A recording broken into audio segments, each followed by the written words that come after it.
Woo-hoo-hoo. All right. Aloha, guys. Welcome back to my channel. Mermaid Nina here with my cast of crazy crew. Just like the past few weeks, we've been the three of us for the past few weeks. So we've got Bridget over here and then Nick from Untitled Travel. Today we're going to start off talking about hoppers because park hoppers have come back. But first I want to say this, guys. Happy New Year. Happy New Year. Hallelujah. It's a new year. We made it out of 2020. It's not 2020 no more. Okay, who woke up on January 1st and felt different? I don't remember what I did on January 1st. What? I don't remember what happened or what I did. So I'm going to say me. I woke up and I asked the kids, I said, "You guys feel different?" And this was their response. Huh? That was probably me. I'm going with no difference. But it is a promising year. Hopefully this craziness either subsides or we come up with ways to duke it out. But yeah, so lots of Disney 2021 news happening. But Nick, why don't you introduce us as we always do, and then we can jump right into hoppers. Well, what's up, everybody? It's Nick from Untitled Travel. Now we are, as they said, we're going to go through how hopping has changed. It's back. It was back the first of the year. Someone, no, that one has been actually and hopped. Not like just a bunny. She actually went, well, I would too. I'm happy park hopping is back because I believe, if I remember right, in one of our first lives, we actually went through and we said, if you could bring one thing back, this was one of our icebreakers. If you could bring one thing back, what would it be? Would it be dining plan? Would it be park hopping? And most people said park hopping. Now, was it unanimous? What's that? I thought it was unanimous. I thought we pretty much all were. Yeah. I think so. Because that's a big thing. Now, I wasn't a huge park hopper until I couldn't do it. And then it was like, I must go to another park. I'm just kind of itching and, get a small rash, just because I couldn't go. It's the don't push the red button syndrome. Well, the same thing with fireworks. I never really saw the fireworks unless I was filming them because my kids are in bed. But when you say I can't have fireworks, then I'm like, but where's the fireworks? And yeah, it was one of those things that it was, I wasn't a huge thing that it was like, oh no, I can't see them.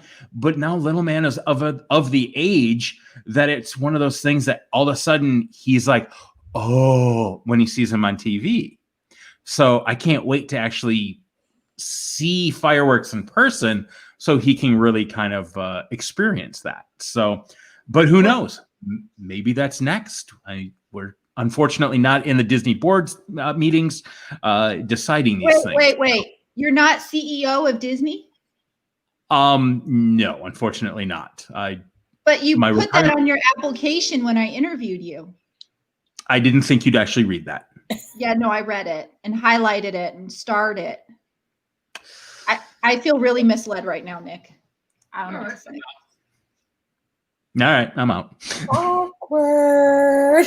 So bad, guys. So bad. He's not the CEO of Disney. He does not have the inside scoop. And Bridget is clearly not Mickey Mouse. So no, I'm Minnie Mouse. Duh. Oh, sorry, Minnie Mouse.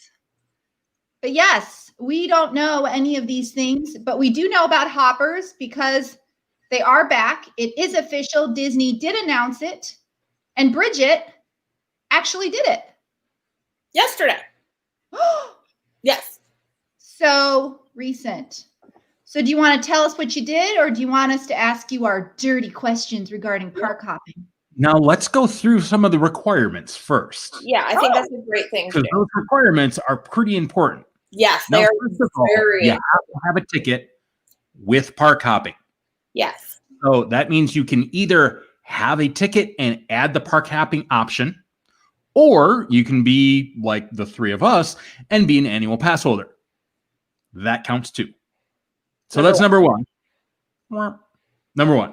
Number two, you also have to have a reservation for a park. Doesn't matter which park. Can be any one of the four.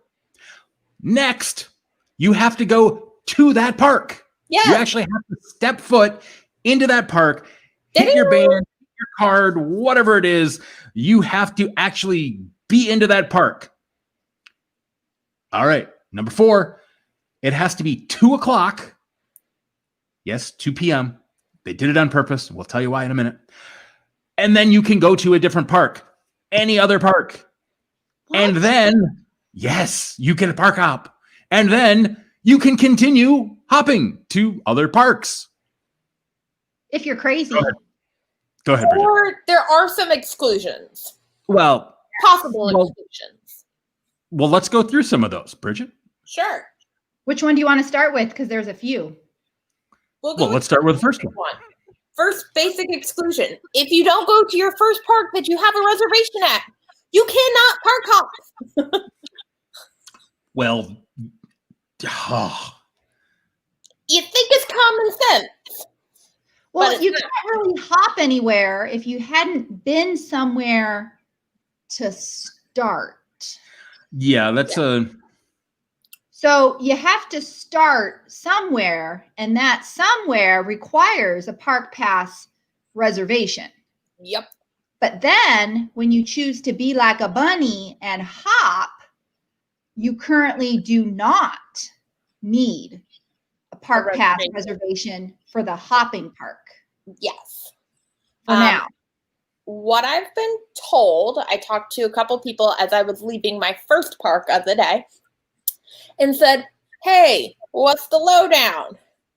And they said, how do you know? I said, how do you know if a park's at capacity? Because we wanted to hop over Animal Kingdom. And that's the regulation, is that the park can't be at capacity.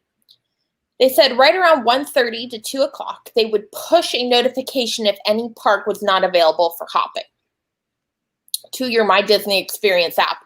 Because here's a little behind the scenes, not so behind the scenes things. My Disney Experience knows if you're in the park. Say it ain't so. Is it tracking me? That's so unethical.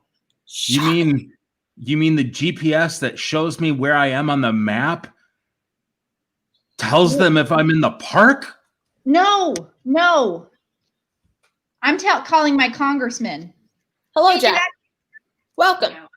We're being silly over here. Don't mind us. Lots of sarcasm here, folks.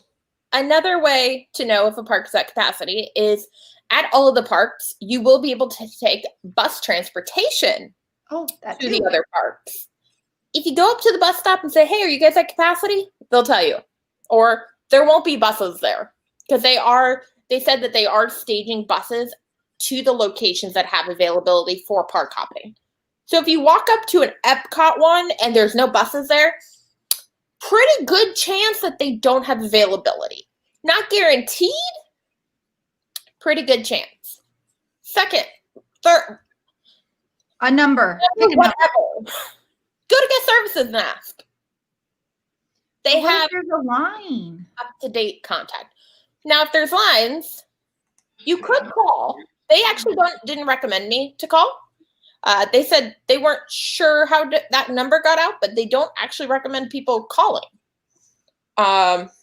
Interesting, because I have the number. So I do too. They said My Disney Experience, and that they would be pushing notifications out with availability for park hopping. Well, here's the thing. When Disney first announced 2021, blah, blah, blah, it's going to be amazing. They basically said that anything you could do on your Magic Band was going to happen on the app, which means you don't need your Magic Band. Everything is phone capable, which means we shouldn't have to call anyone. They should be updating the app. There should be something on there that allows us to look Epcot with a big X through it, like don't go there or something. I know we're probably in like the trial phase. I mean, we are 6 days into 2021. Hey, I want the official rules, and I want them laminated, and I don't want them to change all year. Yeah, I don't see that happening. Just like all the boarding groups and how they never changed all year. Never. No, there has been no changes whatsoever. Well, speaking of the boarding groups, that's another issue. We're good, Jack. How are you? So boarding groups, they have stated very clearly, if you want to ride Rise of the Resistance, you need to make Hollywood Studios your first park. You need to have a park pass reservation for that park. If you plan on hopping to Hollywood Studios, you are not able to get a boarding group. And it's very clear now on their website. They say it very big and bold. But on top of that, Nick mentioned you hop at 2 o'clock. Well, that was picked for a reason because boarding groups end at 1. Well, they don't end at 1. The last time that they give them out is at 1 o'clock. Thus ending at 1:01. To get one. Yes. Yes. If you don't have one by 1, you ain't getting one. No. Yeah, pretty much. So there's a lot going on to this hopping. Is there any more rules and regulations we forgot to mention before we go into the realness of it all? I think that's... You must have a smile on your face while you're doing it.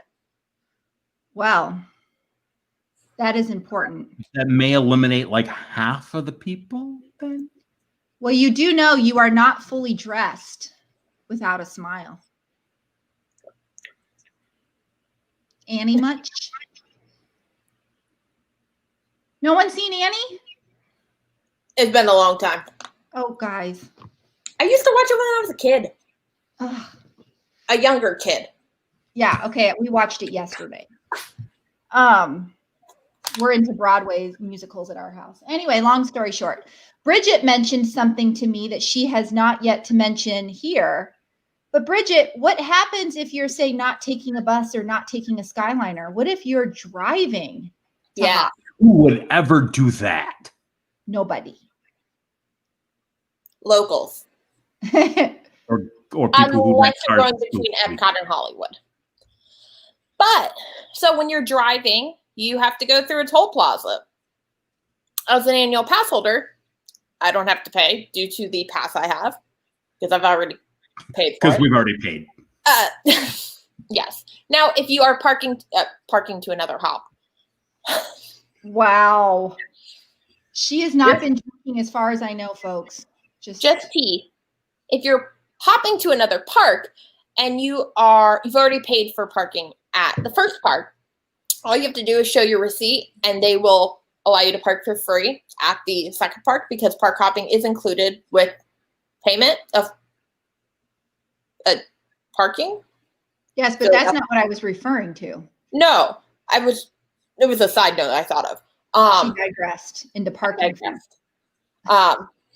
But they asked me when I went through the turnstile, they said, do you have a park reservation? Yes. Have you used your park reservation? Yes. Are you planning on park hopping? Are you here to park hop? Yes. Okay, cool. Go ahead. So if you don't have a reservation. So they have more questions to ask now. Yeah. So it's going to take a little bit longer in line. I mean, there was no one in front of me in the parking turnstile, so it was fine. But just be prepared. They may ask a few extra questions while you're there. It's not like where they used to just scan your magic band and go or scan your ticket and go. Right. And I heard these questions are also happening at the buses. So if you start your day at Magic Kingdom and you want to hop to X, Y, and Z, when you go to that park bus, they are going to double check and make sure you're either an AP or you have the hopper. Which I think is a good thing. They don't want people getting on the bus, not being able to hop, and then they have to reroute them somewhere. Yeah. And it is a new thing. So I know we're talking on and on about the hoppers, but I bet you there are going to be many, many people who heard hopping is back, and they are going to try to hop like you could have before.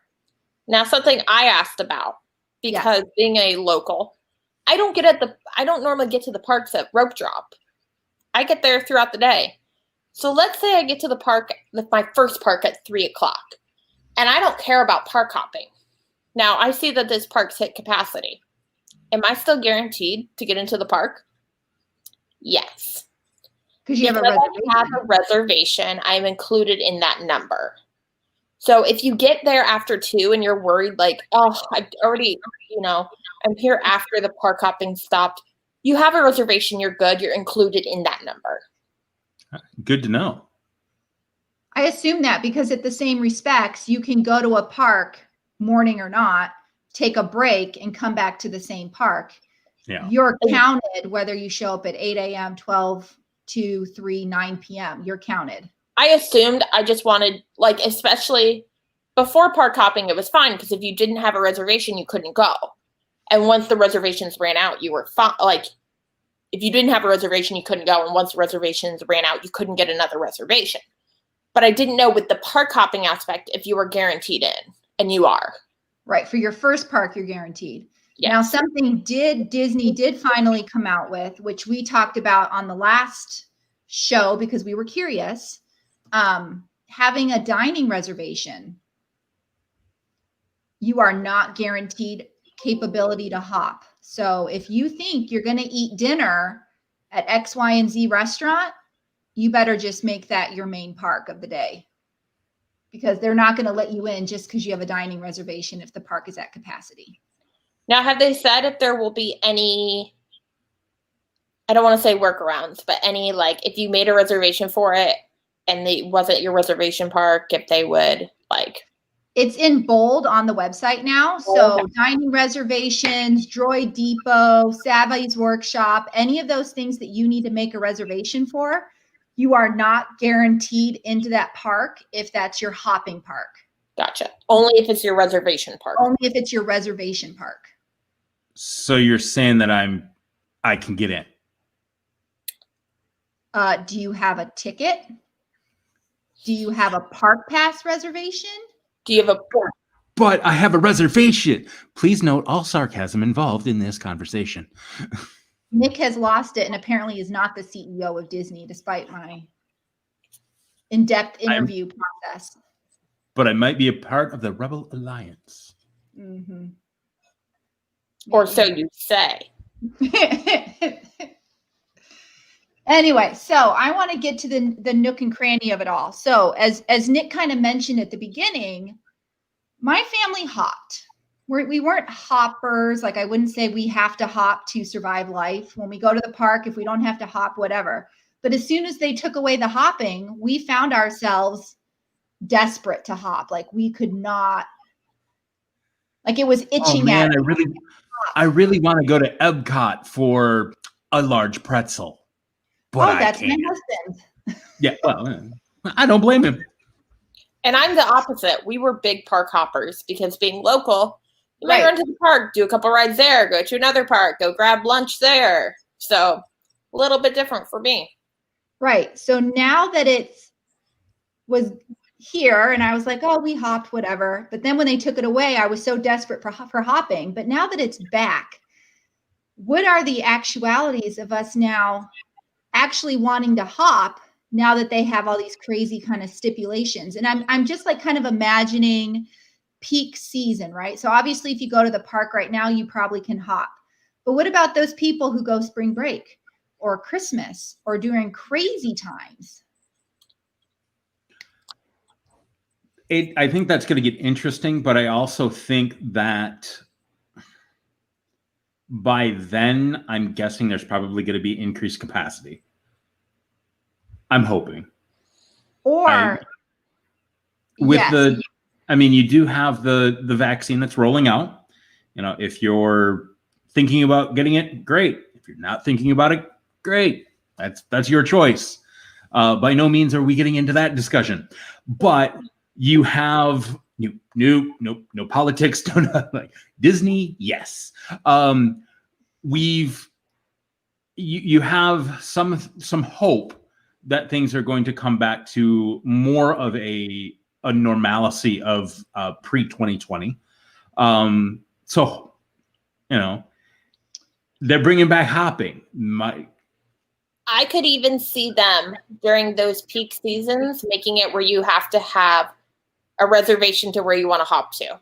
Well, and that's honestly the way I thought they were going to do it. Because if you notice, day one, they had a time frame. Yep.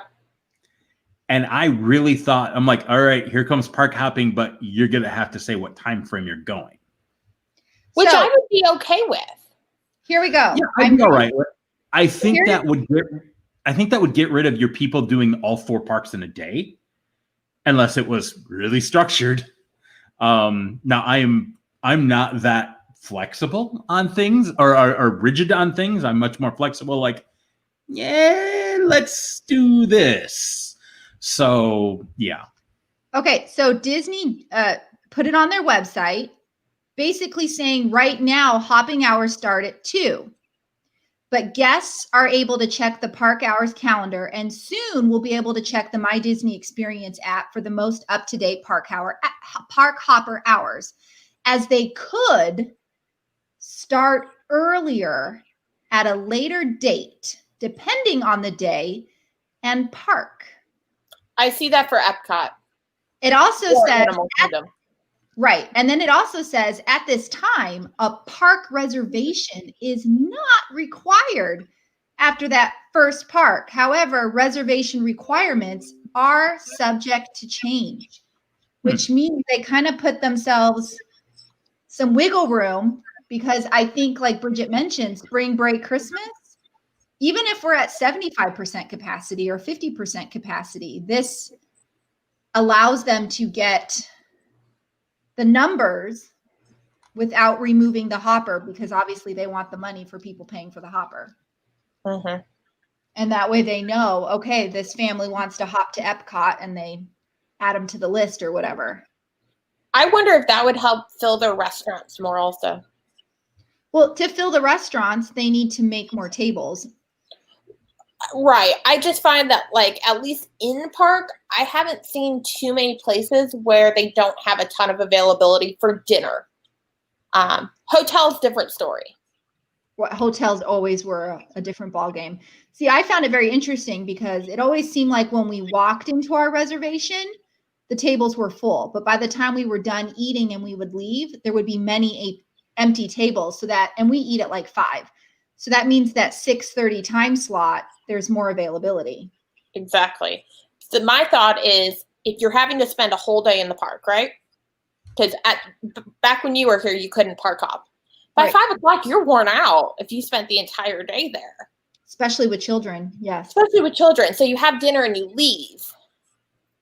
Now, let's say you have that 12 to 2 window. You can go back to your hotel, take a nap, do whatever, you get refreshed, you go to Epcot, you have dinner there. That might give them some more people that might not make dining reservations. I also see last minute dining reservations going up, like not in pricing, but in less availability for them. Right. Well, they do have that on that same page on the website where they say that dining reservations are recommended. And if you need to eat at X, Y, and Z location, you need to do it at your first park. But at your second park or your hopping park, feel free to go to the walk-up window.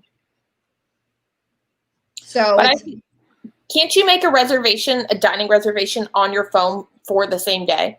You can, but you'll get charged that $10 per person if for some reason you get to Epcot and they're like, sorry, we're at capacity. All right. And they're not going to let you hop just because you have a dining reservation. Interesting. For right now. But let's go to the future. Capacity goes up. Park hoppers go up. They give you the option to make reservations for your hopping park. At that point, if I made a reservation for my hopping park at noon, I can immediately look for dining that evening at my hopping park. Yep. But it will be very interesting how because we know this. I mean, some people are thinking this is the way hopping is going to be for for eternity. And we know this is going to change. Could be within the month. What?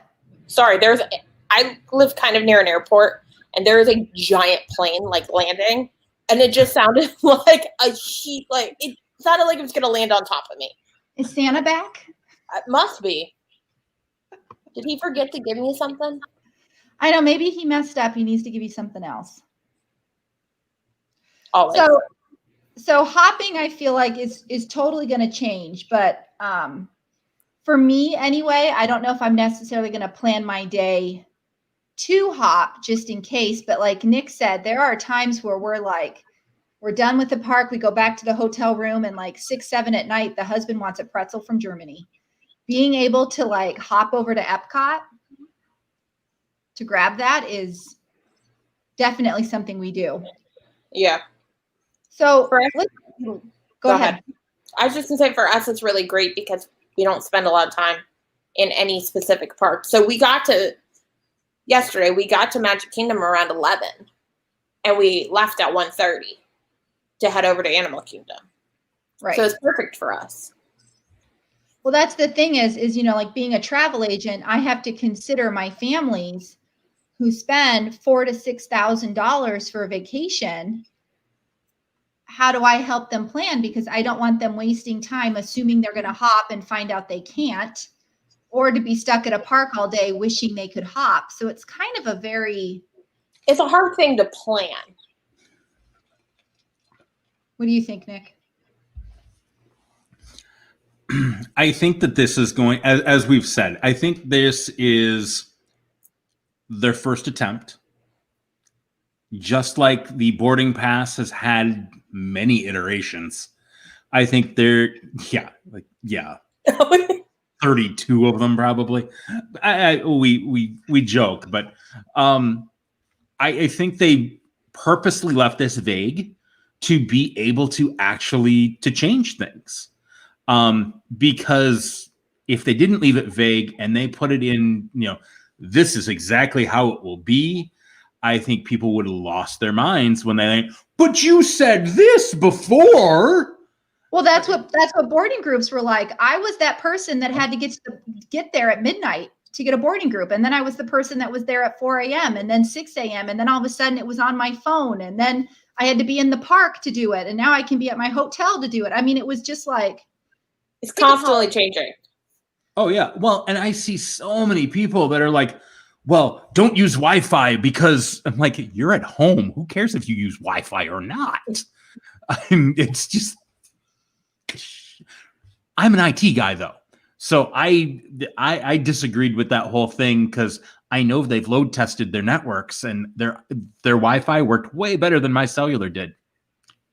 I think depends on the when and where, because it depended on the when, it depended on the where, it depended on what cellular group you had. It depends on what phone you have. Well, that too. So, it depends. It depends on a lot of different things. And it also depends on if the moon is in retrograde. And, I'm sorry. If it's 2020. If it was 2020, or if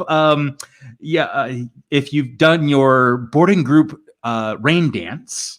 There's all sorts of things. So we should totally make a video of the fake what you need to do to get a boarding group, and it should totally include like doing a rain dance, making special crazy cookies the night before and leaving them out for the boarding group elves. I mean, I don't know. For Grogu. Yeah. Chewbacca. They must be blue, made out of blue or green milk. And if he enjoys them, then you get a boarding group. If not, oh well. Yeah. Or if it's the Matrix, choose blue or green milk. Yeah. Yeah. Well, I love the people that didn't get a boarding group. So obviously they're upset. They go to the cast members. They're upset. They're yelling. And they're trying to throw money at them to get them a boarding group. And I'm over here like, if everyone could pay for a boarding group, they would. That is like because bribery always works. No. And yelling at cast members always works. Always works. No. You know what? When I'm at my job and someone comes up and yells at me and calls me names, I absolutely do whatever they want me to do first. No, I I don't. swear people will never learn, but you always catch that person at the park, and then you're always kind of like, hey kids, shh, mommy's getting an earful. Yeah. Mommy wants to hear what not to do. Mommy's listening in. So I wanted to talk about the crazy people because when Hoppers came out, everyone was like, oh my gosh, I just hopped to 4 parks. I did 4 parks in one day. And all these, I don't want to call them normal people, but people who go for vacations with families are reading this and getting uber duper excited that they can go to 4 parks in one day. And it's just not that. Hi, Mike. Welcome back. Hey there, Mike. It's not that easy. I mean, it's something you can do, but I think people are thinking, oh, I'm going to go to Magic Kingdom for 4 hours and ride all the rides. And then I'm going to go to Hollywood Studios and ride all the rides. And that really isn't what it is, because you spend so much time in the actual hopping process. Well, and that's the thing to think about, folks, is it takes, depending if you're driving or using Disney transportation, plan on an hour to get to one park to another. Yeah, at least. And I'm talking, I drive. I will admit it freely. I rent a car, I drive all the time. But it still takes me almost an hour, because you got to think about this. From the point you step out of a park, me walking to my car is probably 15 minutes. That's not if you're at Magic Kingdom. Yeah, that's not even if Magic Kingdom. Because now I step out of the park, I wait in line. I wait in line for the aloha. I wait in line for a monorail or a boat. I then have to get to the ticket and transportation center. Then I walk to my car. So there's a half hour at least right there. Yeah. Then I have to drive. Then I've got another 15-minute walk. So what about waiting in line and then talking to the parking attendant and trying to find a spot? Yeah. So, I will say they parked us up by Preferred, actually. Now, I know that's not always normal, but they did. And if you have to stop at your resort, that's another hour. So I'll give you 2. That's true. But thanks to hopping now, they will have park-to-park buses starting around the 2 p.m. mark. So if you're talking hopping, Mike, you shouldn't have to stop at your resort first, unless of course you want to. Yeah. But yeah, so I think when all those locals who came out were like, oh my gosh, I did 4 parks in one day, this is amazing. I saw so many people on the interwebs like, oh my gosh, my family should so do this would be so awesome. And I'm just over here cringing, because for a family, like I said, that spends $4,000 to $6,000 on a Disney vacation, you just don't want to waste your time in the process, especially to do all 4 parks in one day. Now, I will admit, before Little Man, I was going to say, before Little Man, and when the park hopping was no restrictions besides capacity, of course, the wife and I did it one day because that's all we had. And I had a park hopper, and it was like, all right, let's do this. We got this. Dumb. So dumb. Because we didn't, we enjoyed it. It was a can we do this kind of challenge. And this was before, YouTube challenges were really a thing. Exactly. Yeah. There is one way it could be accurate. I'll mention that once next done. All right. But it's exhausting to try to do 4 parks. And this was pre-days of, we chose whatever park opened first, which if I remember right, that was Animal Kingdom at the time. We spent a couple hours there and then went to the next park. We spent a couple hours, went to the next park. And by the end of it, it was, I think, probably Epcot. Oh, yeah. We went back to our hotel and just crashed. We were done. But you can say you did it. I can say I did it, but I would never do it with kids. No. Little man couldn't handle it. Maybe if they were teenagers. Maybe a teenager, but with Little Man, oh, no. No, he'd lose his stuff going in and out of the car seat every time. I we mean, did that's it last Christmas. The daughter and the son. The daughter was sick. The son and I did it. He was 7. We did not purposely try to do all 4 parks in one day. It kind of happened. We started at Animal Kingdom. He wanted to see how sister was doing. Sister was sick in the hotel room, so we went back. While making sure she was okay. The husband needed food at Epcot. We were staying at Yacht Club. So then we walked to Epcot, got husband a pretzel and something else, went back to the hotel room. And then the son wanted lunch at Hollywood Studios. So then we walked to Hollywood Studios and had lunch, came back to the hotel room. And then mama needed to go to Magic Kingdom. We successfully did 4 parks in one day with a 7-year-old. But there was many breaks in between, and we didn't really ride anything. I mean, we really weren't. Well, and that's the thing. If you're trying to ride, a bunch of park, and remember, guys, we're also saying that we did this back before it was a 2:00. So now you've got reduced park hours. I've got to be at my park, that first park that you have to go into, that you have reservations for. You've got to go into that park and not go into your next park until 2. Yeah. Hold on. We have a question. Oh.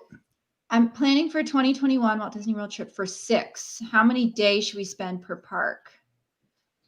I am a travel agent. This is what I specialize in. And I always suggest to my clients to do a full week. I tell my clients that traveling from Saturday to Saturday is very common, and spending 4 to 6 days in the parks is kind of where it's at. That way you can hit each park once and maybe pick your favorites or the ones you think will be the kids' favorites and kind of hit those ones twice.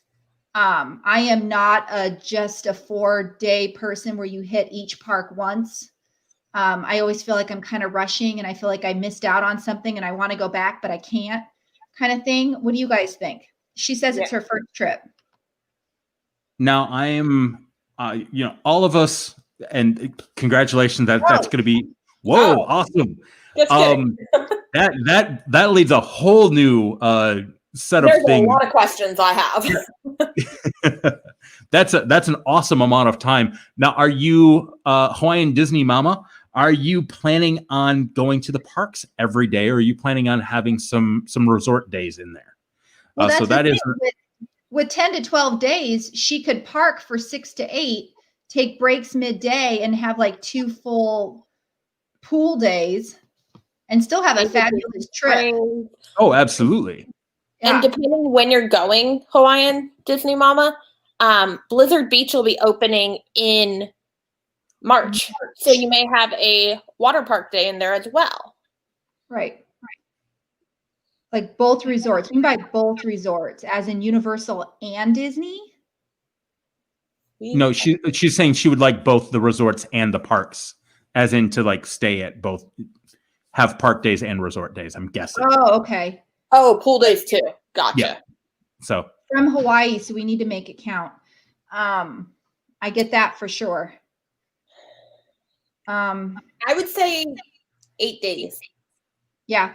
I would love to personally help you if you haven't booked anything. And if you want to stay on a Disney property, my email is down below in the description. I'd love to book you this trip and we can talk more extensively about what you actually want to accomplish. But if you are actually going to spend 10 to 12 days at a hotel, I think 8 park days sounds beautiful.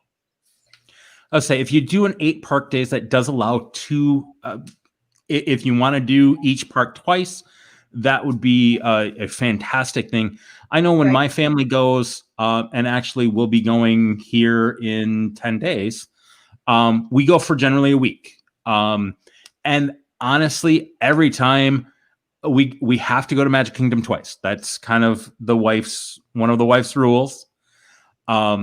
So we love Epcot, so we generally go to Epcot twice. And then we go one day for Hollywood Studios and one day for Animal Kingdom. And I can tell you fully that those 2 parks, I feel that I miss out on with just having that one day. So. Yes. as Mike is saying, magic bands are no longer included, but please just spend the $5 and get get your magic bands. Worst comes to worst, or a cheap souvenir. Right. Absolutely. And for me, I love expressing myself through it. Right. I have Mr. Toad. Now, there's not a lot of Mr. Toad magic bands that I've seen. And every trip, without fail, I will have a cast member go, I love your magic band. Yeah. So it's a nice way to be able to express yourself. And you can get the plain color. Nina has shown before where you can pop out the puck and do multiple colors, kind of combinations and that kind of thing. You don't have them with you right now. Like flat bracelets where once you get your magic band and you get the puck, you can put it in like a slap bracelet. So they have like a figment one. They've got a snowflake one. They have a couple different ones. To be honest, I could see myself having a magic band problem. As in, I want a bunch of them, kind of like ears, but the magic bands, if you're staying on property, Hawaiian, is fantastic because you can charge stuff for your room. It's your room key. Oh, yes. Do any magic bands become obsolete? The issue with magic bands is their RFID, the battery inside there will die. So depending on how long you've had it. There's actually two forms of RFID. There's a long range and a short range. Your long range one is the one that is actually will pick up when you're on a ride. That long range, well, even though that you don't use it, it's still, the battery is still being used. Yeah, it's constantly kind of. Yeah, it's constantly sending out a signal. But there's a short range one. So anything that you are tapping, that will still work. But if the battery is dead, the long range will not work. Yeah, if you're booking a package, a Walt Disney Resort package, as you say, you're staying at Art of Animation, even if I book it for you, once you have a Disney Resort reservation package, you go on the app and you can purchase magic bands, plain, boring, simple, pretty ones, for $5. So you can go out of your way and get them from the Disney store and get really cute, fun ones. But if you want to just at least start your trip with the basic, you can just get those for $5. And then once you get to the park, if someone sees a Figment one or a Mickey one or a Mr. Toad one, then you can kind of buy that out of pocket and use that as well. But now, I'm going to interrupt. Hawaiian, you were saying that you've never taken it out of the package. It's still, from day one, the battery is still being used. So it. Now, Hawaiian, I've got a question for you as well. Is it this style where it's like a rectangle? You've got the OG one. Or is it this style where it's like more rounded? Because I have heard rumors that you can take the battery out of this. Oh. Now, positive on that. I've never tried it. I'm not a big techie. But yeah, Nina has it too. Okay, so I'm the only one without the OG band. So Hawaiian Disney Mama, which one is it? Like the pure red one I have, or like the fancy one I have? They actually make fancy ones like this? I don't even remember. I got mine very discounted. It's an ugly Christmas sweater. Well, she's saying that she's not home right now and she thinks it's rounded. So gotcha. I'm on the side of caution. If you're going to book a Disney Resort reservation, just spend the $5, get a fresh one. And if while you're there, you want to try out your bell, then great. But at least have a functional one in case for some reason those batteries are just kaput, because you don't really know if they're going to work until you go to. And also, Hawaiian Disney Mama, you can have multiples linked to your room and your account. So, like, I've had this since 2015. I've had this since 2016, and it still works this year. And I've had this one since. This is the cruise line one. It comes with the special cruise line backing. I was talking about this last week, I think. I think we were off air for that. Were we? Either way, this is hecka old too. And the band's like getting all dusty because of the rubber. But yeah, bring it with you, Hawaiian Disney Mama. Worst comes to worst, you get a cool one, new one. I actually bought my good friend a Bell one like this, so I wonder if it's the same one. But she had it for a full year before she was able to use it, and it still worked. And like I said, I got this one in 2016, and it still worked for me. It doesn't hurt to try. The long range, they say, usually is a minimum of 3 years for the battery portions to the new one, but that's the kind of the minimum. And Hawaiian, this is what we love to do. This is why we do our lives, is to help out people and to just talk about Disney, because, well, we love to. So and you just hit Nina's heart right there, because she is originally from the Disneyland. So she loves Disneyland, I think, almost more than Disney World. Oh, absolutely. We've done battles that she always votes for Disneyland stuff.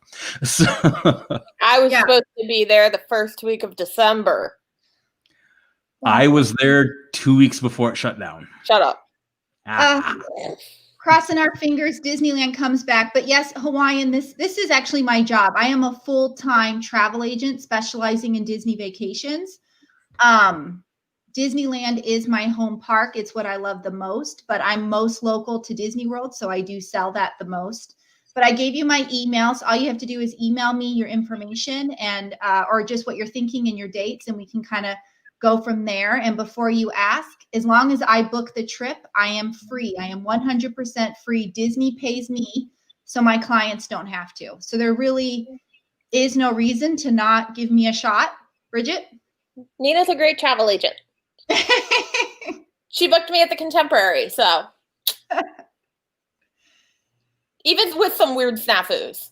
Aw, I wasn't involved in the snafus. No, it was not her fault. I was there for the 60th.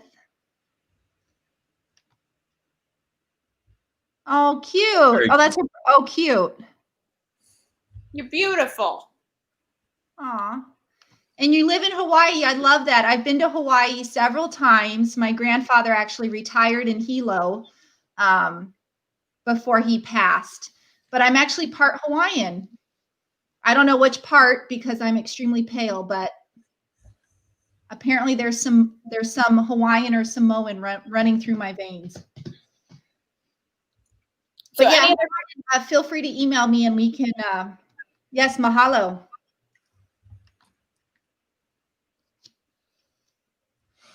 I know Hilo was so pretty. I wasn't prepared for it to be that pretty just because you always hear of the, of Hawaii, of the main island there. But Hilo was lovely until I went to the volcano, which was kind of bubbling, and I got super sick. That's another story. Oh yes, I say aloha in all my videos and mahalo. So mahalo, Hawaiian. Thank you for stopping by. You can keep going along, or you can email me and we can chat later. Oh, Oahu's pretty too. All right, this is just making me jealous because my wife and I are still thinking about spending a month in Hawaii on being able to work from home. So this is making me want to go there a little bit more. Oh, hey, I can work from anywhere, so I might as well work from Hawaii. The big problem right now is we have a kitty cat that we need someone to be able to take care of for a month. So I'm just taking to Hawaii with you. If it wouldn't, that would be difficult to find a spot to be able to stay with it. So my first young kid at Disney World a long time ago. Aw. Yeah, Hawaii's my jam. I was supposed to go to Alani for my 40th, and then we kind of backed out because the kids aren't super beachy water people yet. So I didn't really want to spend the money because Alani is very much beach, water, snorkeling, pool, the whole shebang. So we booked a cruise instead. And of course that got canceled too. So no matter what I was going to do, I was going to get canceled, but I'm still going to make it to Alani. But yeah, anyway, Thank you, Hawaiian, for chatting with us. And like I said, stay tuned if you want to. So do you think we covered hoppers, guys? Yeah. All right. I don't have anything else I could add. I think my only thing is if you're going to hop, just kind of pay attention to all things involved, what time your park opens, the park you think you're hopping to, what time does it close, consideration of how long it's going to take you to get from park A to park B. Is that going to wear out your children if you even have children? Well, a big thing too is, traditionally Epcot has always been the last, the park to hop to. So it's one of those things that they're looking right now that Epcot is filling up at night, and the queues are getting very long. For like Spaceship Earth, I saw some of the queues sitting at like 75 minutes. In the first couple of days of hopping, at least. So imagine what that's going to be like. One of our topics for tonight was, what was the acronym, Bridget? IFART or something? What was it? IFART. IFART. So IFART.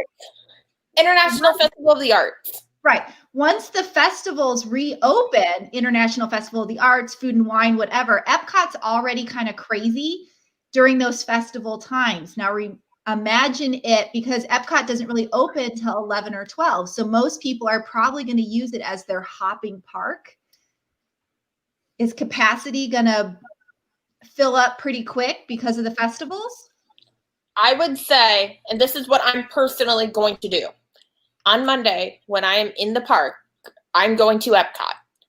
That is my reservation. If I really want to go to this festival, that is the park I am making a reservation at. Right. Just like how if I really want to do Seven Dwarfs Mine Train, I'm going to make a reservation at Magic Kingdom. That way I am guaranteed admission to the park. Right. You don't want to assume anything, because at this point, just because it's not spring break or Christmas doesn't mean a park isn't going to get crazy for another reason. Magic Kingdom was busy when I was there yesterday.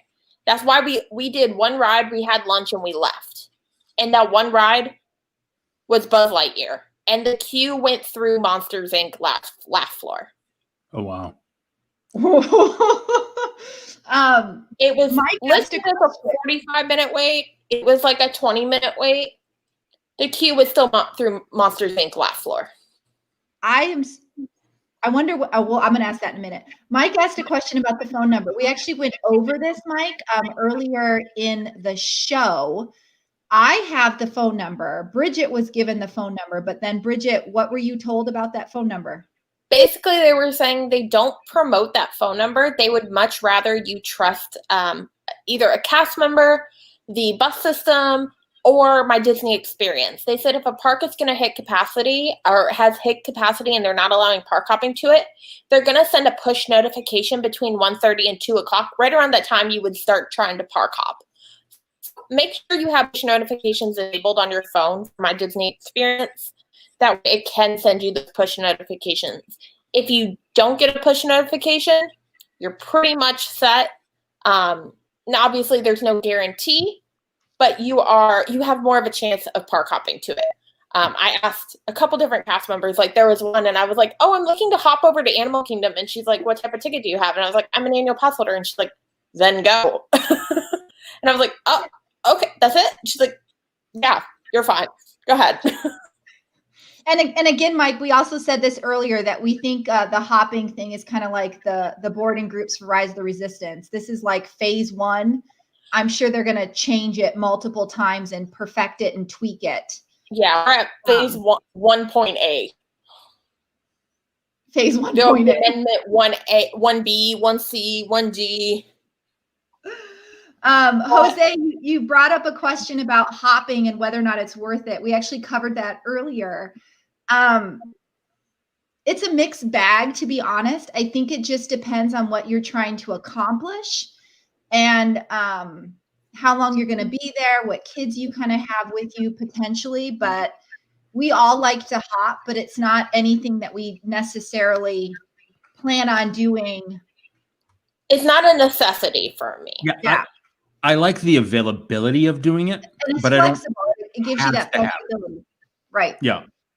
Now there are some nights that I won't lie that, I've gone to Animal Kingdom and they close early. Right. 5 or 6. 5 or 6.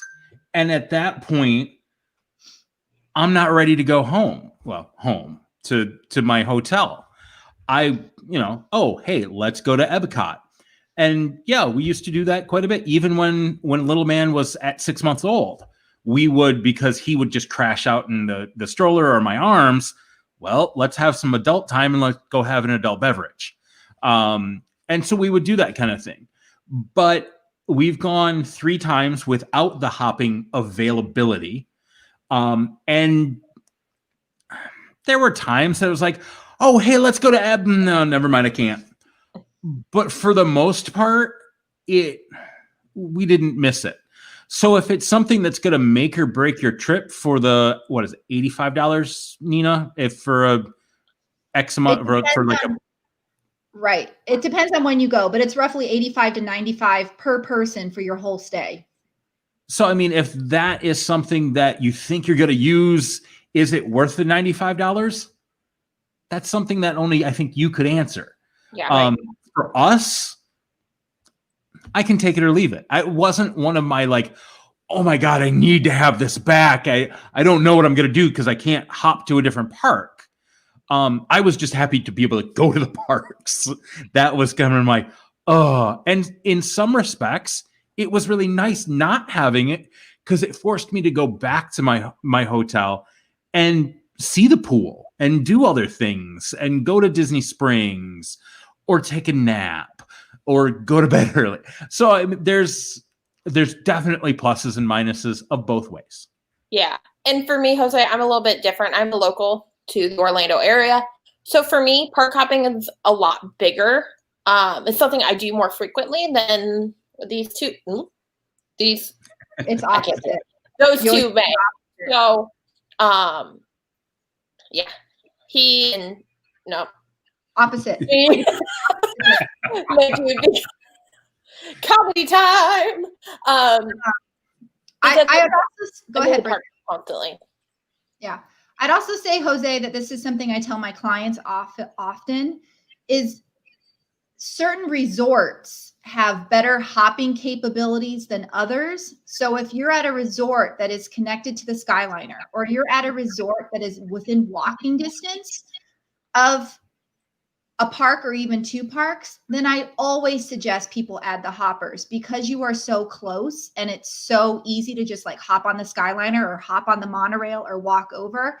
You might find that you actually hop and do it more than someone who probably has to bus there, for which you need to take an hour and a half kind of out of your schedule for the whole hopping experience. So it really depends on many factors. It's one of these situations. There's no wrong or right way to do it either. Yeah. So I think we've covered hopping quite a bit, unless you guys have more questions. But I wanted to talk about what Bridget mentioned, and then other few kind of things that have been mentioned in the Disney news this week that we didn't cover last week. So the first one was Festival of the Arts. Woo woo. So why don't you bring that on, Bridget? What is Festival of the Arts? So this year it'll be Taste of International Festival of the Arts. Basically, it's not in its full form, but it will be a reduced version of itself due to 2020 being 2020. So I'm not sure what all the activities will be this year. Before they had, I was going to say prior to 2020, but actually during the 2020 season, they had these big murals that you paint by number murals that everyone can partake in. Tons of food and beverage booths. There are huge tented areas with artwork on display for you to purchase, as well as for you to enjoy and look at. And a lot of times there's artists there to sign the artwork that you've purchased. But the Foodie guide actually came out today on Disney Park Blog, which was pretty interesting. There's a lot of really cool things. They are utilizing the World Showplace again, which I'm very excited about. I love when they utilize that building, A, because it's AC, B, because there are tables and chairs there, and C, because they normally have some really cool music. And I don't know if you guys want to get into it or if you've had a chance to look at it. Nick, I know you're going to be there while that's going on. Yep. Festival of the Arts will debut on January 8th, so Friday, through the 16th of February? March? I think it's something. I want to say It's February. It's not March. It's February. Oh, it's not March. Okay. One moment, please. I'm pulling it up. It's a shorter festival, unlike Food and Wine, which feels like February 22nd. Ah, okay. It's a little over a month long. Yeah, because I know they normally give about like a week and a half between festivals, and I know Flower and Garden normally starts like the first week of March. So, which is when I will be there for Flower and Garden. I'm so ready. That's my favorite festival. It's one of we actually made it to it last year, and the 8 days I think that it was open. Yeah. So I have my pass holder magnet from it. Woohoo! I do too. I do too. Somewhere. I don't remember what one it was. Mine's on my fridge behind me. You only saw the side of my fridge. I need a better way of storing them. It's right there. Mine are in a box with a stack of. I was thinking about getting a big magnet board, like a big metal board with like a frame around it and just. I'm just trying to cover my mini fridge at the moment, but my giant fridge is almost covered. Oh, jeez. I'll get there. But actually, I've got a great story about the art festival. This was, I think, 3 years ago now. The artists that are there at the festival are absolutely amazing. Hawaiian June is going to be Flower and Garden. Is that still Flower and Garden? Yeah, for the first part of it. I'm going to pull up the dates. Give me one second. Yeah, I was trying to remember which is which. It told me the starting date. It didn't tell me the ending date. I'm wondering if they're not giving too much information because it's really far ahead. Yeah, I was going to say they haven't. I know that some of the Flower and Garden Festival will take place March 3rd through July 5th. Oh, so there you go. But the artists at the art festival are pretty amazing. Not just from their artistic, but they generally, all of them really care about Disney or obviously their art. And I have actually in our house, I talked a little bit about, we've got a kitty. We have a tortie. For those of you who don't know, it's a kind of a brown and gold colored tabby. And they're only females. And I always joke that she has, it's something with their genetic makeup that you only get this coloration with a female.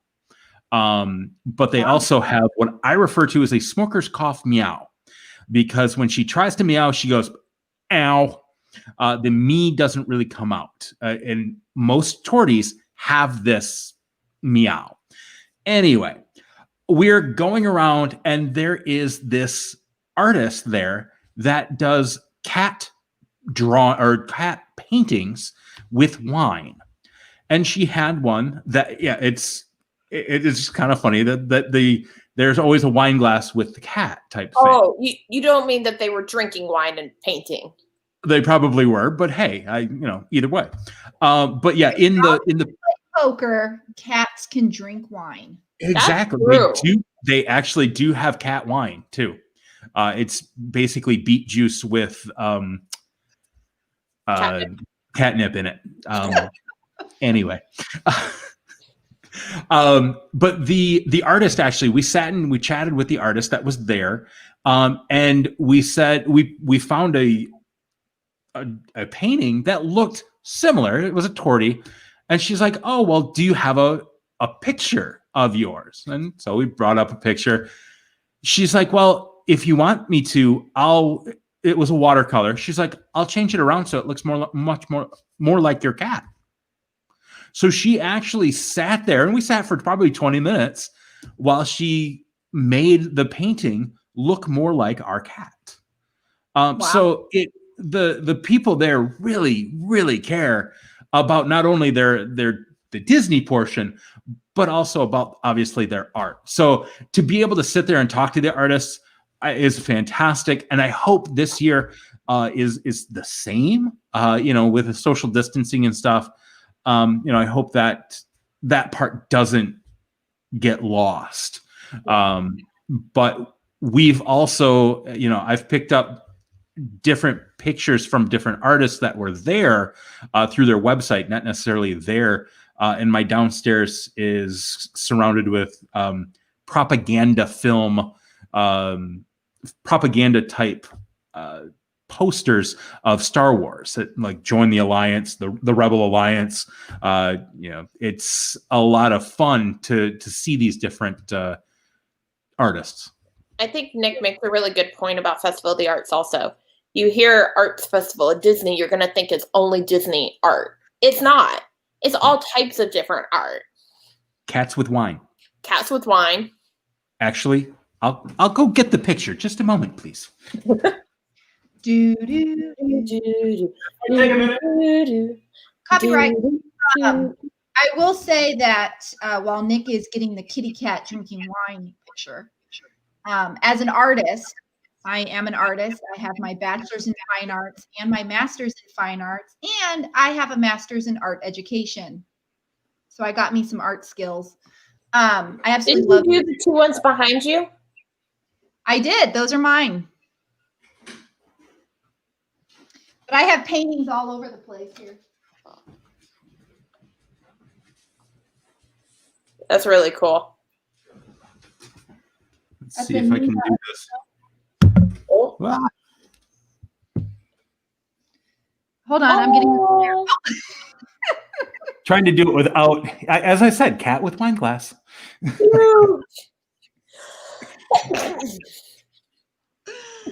it says just a small pour underneath it. So, but yeah, I had a picture of a cat and I started sneezing. Allergies.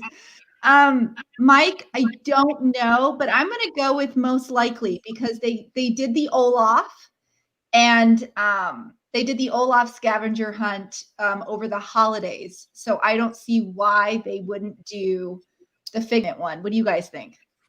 I swear I saw something on this recently. So give me 1 second. I'm guessing that they probably will do the I'm sorry, the scavenger hunt. Yeah. But I don't think they'll do the large mural that you did the painting mural. Although they could. For those of you who don't know, last year they had a giant mural, paint by numbers mural that people went through and they painted. You got to paint I think 4 boxes, and you got a color, and then you got to go paint your little box. And I think they redid it every day. Once it was finished, they would put they would put a new one up, and it was this giant paint by number of Mermaid Nina. You okay over there? While you were gone, I got down one of my pieces of art, and it was incredibly dusty. And I'm embarrassed to say that I don't dust my paintings. Okay, so that I really wondered what that actually looked like when it was done. Very so that cute. was one. I swear I've got a photo of another one, but no, they gave you the paint, obviously, and then they gave you the brush, and you went over and you painted your by numbers. So I mean, I guess you really could still do that. They would just have to reduce the amount of people in that area. Exactly, because I mean, COVID-wise, everything. Yeah, well, you threw away your brush, or you put your brush in your cup. Yeah, the brush and the cup got tossed. Now, or it could have been recycled. I don't know, but that doesn't sound very green. I thought Disney was green, but that's beside the point. Well, as I said, they might have been recycled, but yes, hopefully. But you didn't. You didn't keep the brush. Straw but you can have a paintbrush to use for 2 seconds and throw it out. That's Yes. just where my head is going. Mike, I did see online that they will be doing something with a Figment scavenger hunt. It looks like it's called Figment Brush with the Masters. Awesome. My gut is telling me they're going to try to do this festival as normal as humanly possible, because they are trying to increase capacity. They're at 35 right now. They want to be at 100 eventually. They want to bring back all that cast that they had to furlough and let go. So we're slowly. Well, and you're seeing some of the differences in the rides right now, that they're putting plexi up on things like Rise of the Resistance. They put up plexi, I guess, just this week, or they're testing boats with plexi on It's a Small World. Yeah. So there's now plexiglass in between each row. And I mean, you're looking at, instead of just loading 2 rows, each of those have 5 rows? It's 5 or 6. Yeah. Cause I always thought it was ridiculous, because they would have a family in the first row and then a family in the last row with like 2 or 3 rows in between. Yep. Even on Flight of Passage, they're seating. You're elbow to elbow now. Elbow to elbow. I wrote it yesterday. The only reason why I had a gap between me and the person next to me is the party after me was a party of 3 with 2 young kids, and it would have separated them into 2 different rooms. So they moved them down so they were all in one room. Yeah, probably not the best idea. Not separating them. Yeah, but and then go ahead, Nick. They're absolutely trying to increase the capacity on their rides so they can get back to a normal. And I mean, all of us went back in July July, August area when it was dead.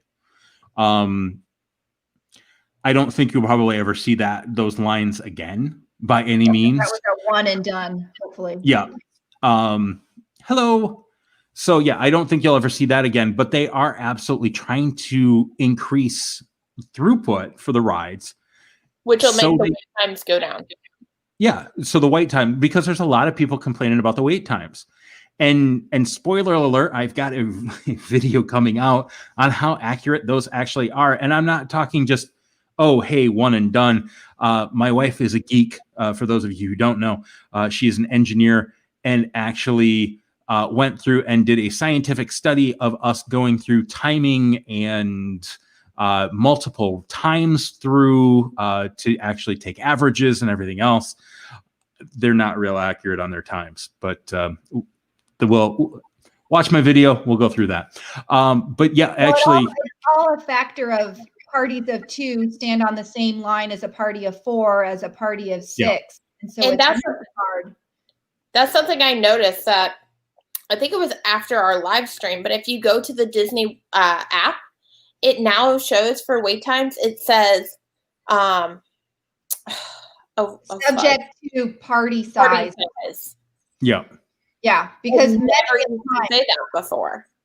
Right. No, that's new. Because many a time you will go to a ride and it will be posted at 55 minutes, scares everyone to pieces, but you actually go on it and it's 20 minutes and it's actually walk on. You just have to take the time to walk on. Yeah. But I am also noticing that some of the rides that used to be the biggest rides in the park and some of the longest lines aren't now. Peter Pan. That has gone from like a line of like 120 minutes to now most of the time when I'm looking, because my wife and I play a game of what's the wait times in the parks on any given like Tuesday or Wednesday night that we're sitting at home in the Midwest. So I do that and I live here locally. Well, yeah, that's our game of, all right. And we joke about it that it's the best ride in the park because before either of us had ever been on it, we would look at the wait time and go, it's 120 minutes. Why? Like this has to be the best ride in the park. And after the first time that we were on it, we looked at each other, no joke, and went, that's it. it was a 2-minute and 20-second ride, and Maybe. we blew a fast pass on that. Yeah. So that is our inside joke that anytime we say it's the best ride in the park, we know exactly what we're talking about. But now I'm seeing like 15 minutes. And what's funny to me is Peter Pan, I agree, it wasn't as long as it normally is. Of course, the way you load that ride, it's every family's on a boat. Yeah. As opposed to Small World, which normally could sit 5 families, was now sitting 2. Yep. So Small World for me, for the first time, had a line, like a long line. And I'm like, it's Small World.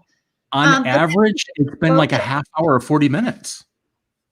For Small World. And so I actually warned my clients about that, just because, and that is just due to social distancing, because instead of loading 5 families per boat, they were loading 2 families per boat, and it was causing this sense, because Buzz Lightyear is the same way. And like I said, when I rode Buzz Lightyear, it said 45 minutes. It was actually 20 minutes, but the queue was through Monsters Inc. I don't know why they're routing the queue through Monsters Inc. unless it's because of weather and rain, and at least you're covered as opposed to it being outside. I think it has to do with the length of it. The length of it. Social distancing. Yeah, because it was outside before, but there's only so much space they can route something outside before you're running into another line. Well, that's the thing is, it started going through Monsters Inc., came back around, went to buy the gift shop, came back around, then went into the building. Oh, wow. Yeah. Like we walked up and we were like, what happened? The lines are all just very crazy. And, Jingle Cruise, I get it's a special thing. It's only open for a certain period of time. But my husband was like, are you serious? It's like 65 minutes for Jingle Cruise. And I'm like, oh, yeah. Yeah. But I mean, I remember last year before the pandemic, that would get like 120, 150. Jingle Cruise? That was Jingle Cruise. Yeah, that was, but again, that's an overlay that they only, oh yeah. But it's an overlay that they only do once a year. Yeah. So, right. So I remember we did an hour for it 2 years ago. Yeah. We did it at night during the Very Merry. So we did, well, actually, no, we actually got on in between that like weird point that they're kicking people out, but like the 4 to 6 o'clock time. Yeah, that 4 to 6 time. Yeah, we actually did it during that, and I think it was down to like a half hour. So we're like, sweet, let's go. So yeah, it's. Yeah, Mike, I feel you. I'm sad People Mover is still closed. There was rumors that it was going to open on the 10th. I was so hoping it'd be open for the 16th when we were down there. That is I love that ride.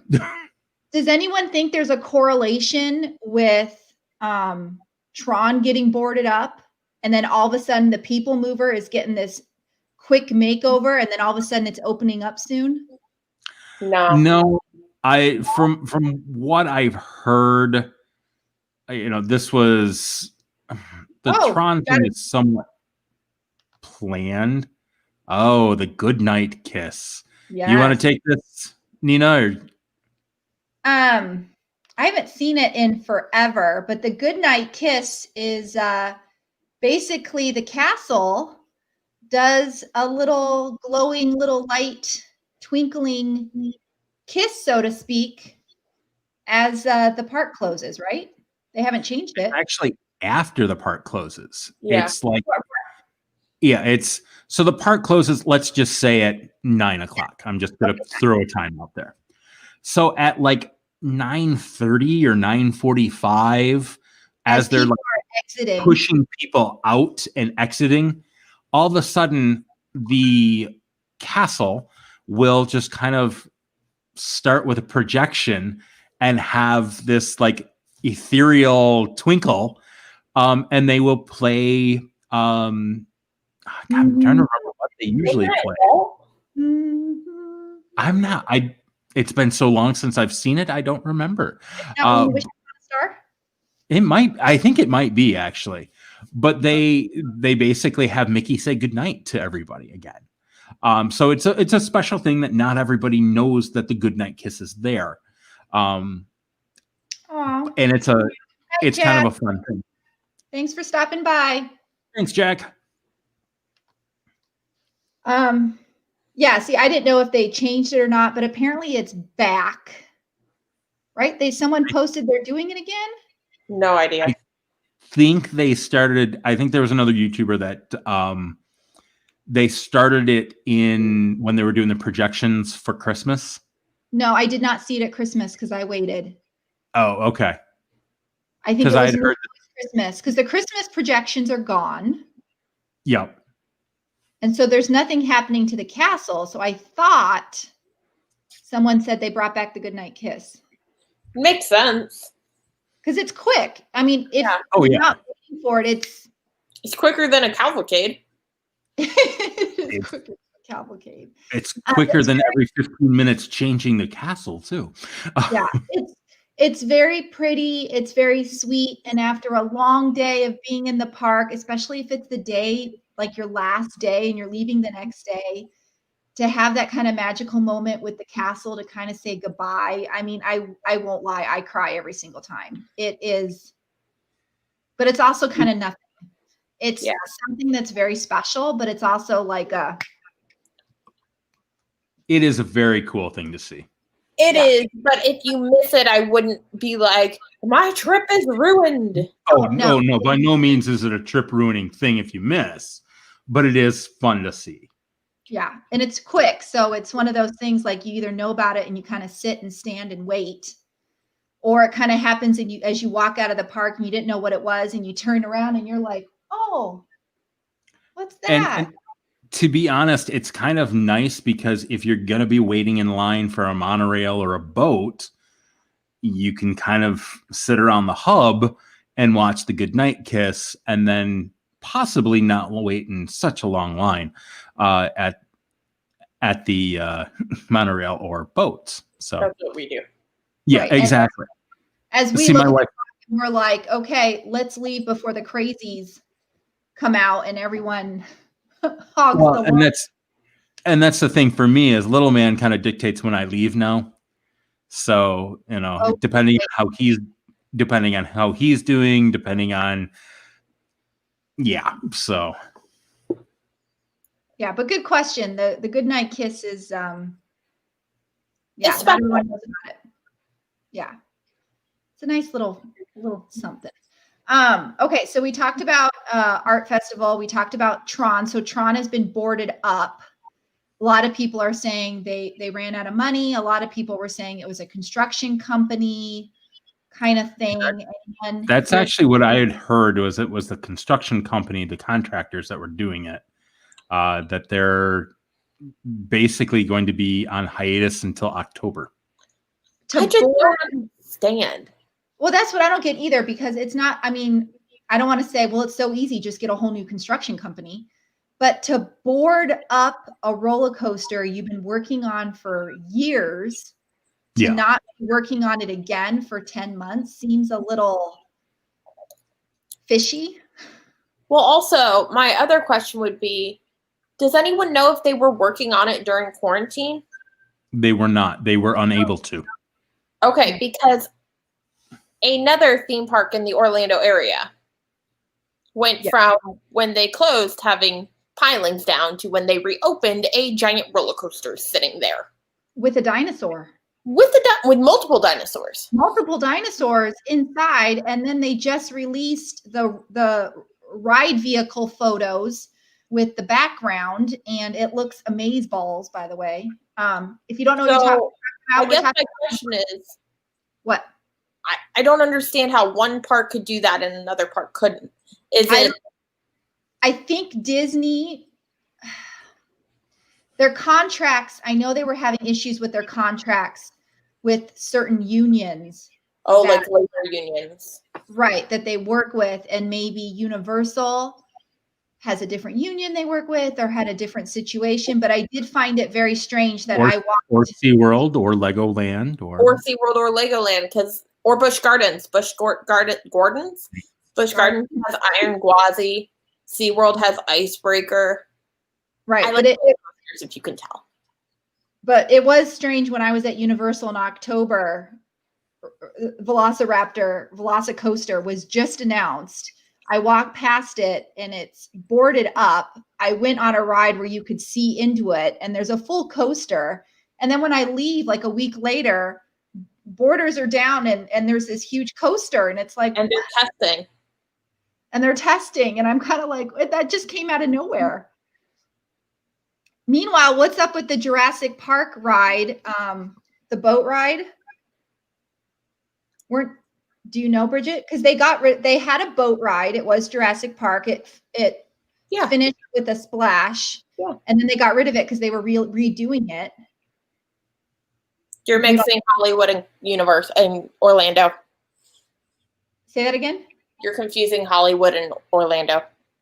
No, they closed the Jurassic Park ride, the splash ride. They didn't? It's open? The one in Hollywood was rethemed to Jurassic World. But not Orlando. Why did I? Okay.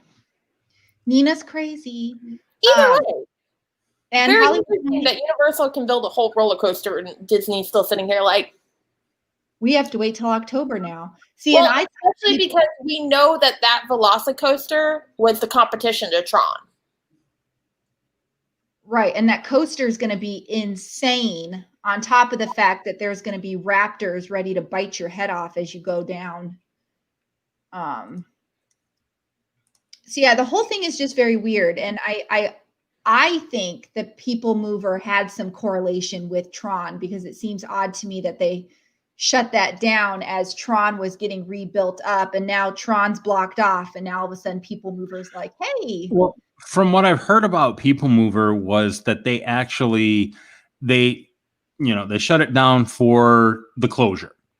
And actually when they brought it back up, there was issues because it had sat. Issues? Well, what they had done, there was issues, and what they had decided to do was actually put in a system that would have fewer people. It was actually monitored more by computers rather than actually having to have cast members. Plus, they actually put different motors in so it would be smoother.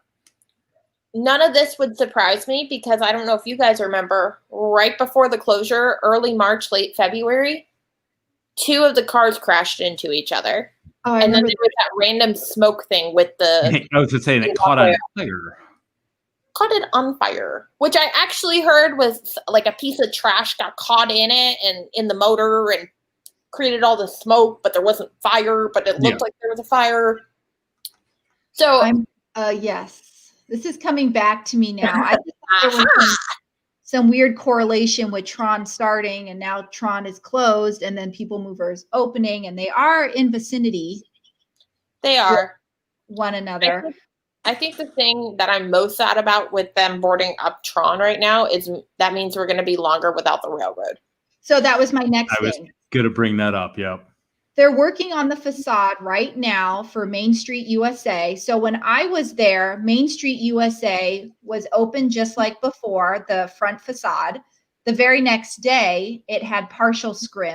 The next day after that, it had even more scrim. And now it's got painted facade scrim. Just on the front. On the front, like where the pretty gardens are, the Mickey Mouse gardens. So if Tron is going to be closed till October, couldn't they bring back the railroad for at least some of those months? My thing is their track. Yep. So Tron is messing up with the track again? Correct. Well, the Tron is in an area, I think, that they were having to redo the track. Reroute it. Yeah. Like they did at Land. Yeah. So yeah, I think Disneyland's track had to get redone. Hi. Hey, little man. Hi, little man. Hi. Yeah. Good job, buddy. So, what does he have on his pajamas? Is that? Oh, I thought it was a submarine. It looks like I did too. Oh, it's a little digger. I was like, oh, we'll send him to go work on Tron. Yeah. Exactly. You could do it, right? What's that? We're all just staring at him. He's so cute. All right. Well, clearly we need to start saying our goodbyes. It's the goodnight kiss. Is that it? Can you blow a kiss? Can you blow him a kiss? Through the pacifier? Yeah, through the pacifier. So, good job, buddy. So, all right, guys. I believe it is time. Last week we announced that due to some scheduling, both Nick and I getting a little busier, we are going to try to do this once a month. And hopefully that works out. If you guys totally miss us and you need us to come back every week, please let us know. I don't know. They always have a great question. Send people over.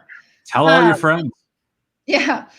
They always come back and watch after the fact. But anyway, so we decided to kind of take a little hiatus and try this every month, where we will continue to help plan your vacations while also discussing whatever happened that's new. So from month to month, we will discuss all the new things that kind of came out, that we tried, that we experienced while we go to the park, and all that good stuff. So look out for us next month. We decided the first Wednesday of the month, so next February something.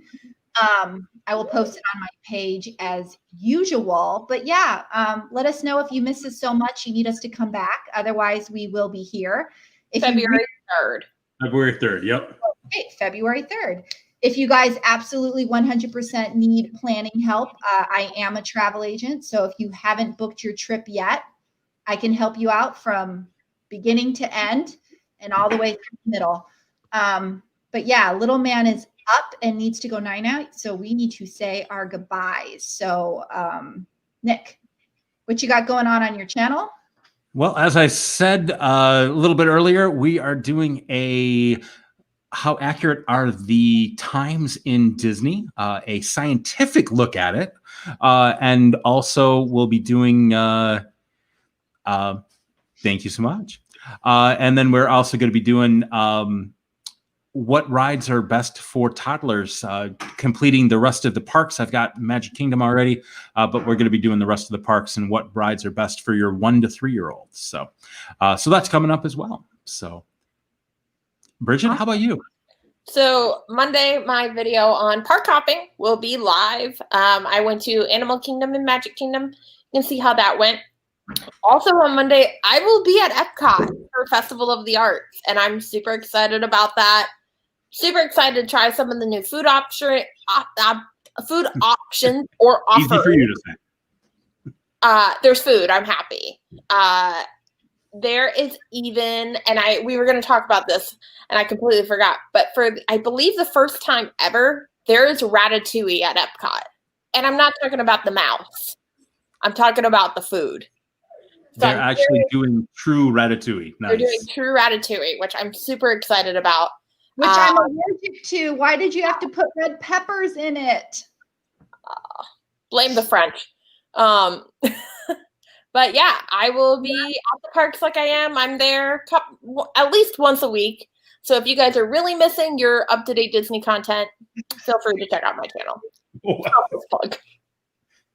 Somebody wanted Remy. Remy took over the channel there for a second until little man saw him. So guys, my channel is I will be continually going through our vacation vlogs of our most recent trip. And with that, I hope to be posting some tips and tricks videos of things that are relevant right now for 2021. I might also have a park hopper video, but it's going to have a bit of a twist to it. So it will be different from Bridget's. And I also plan on posting some videos on just some general differences between 2020 and 2021 in terms of vacation packages. So kind of more of a travel agent spin on the videos to help you guys out. But before that happens, I am, like I said, going through my vlogs. I just put up my Epcot Aquarium vlog, if you haven't seen that.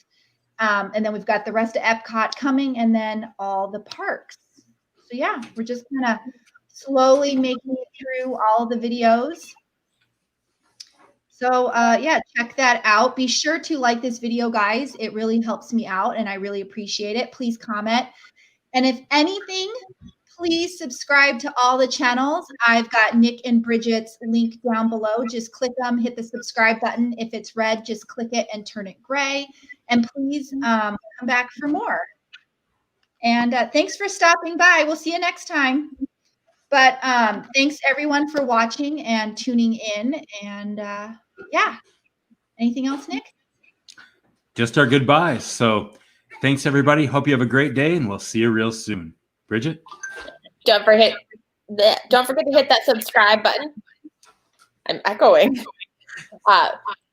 any questions or comments you have down below, and I'll see you guys next time. And this is Bridget's Buzz. All right, guys. Thanks for watching. I said all the other stuff, so I'm just going to go straight into my goodbye. Mahalo for watching, guys. Nina out.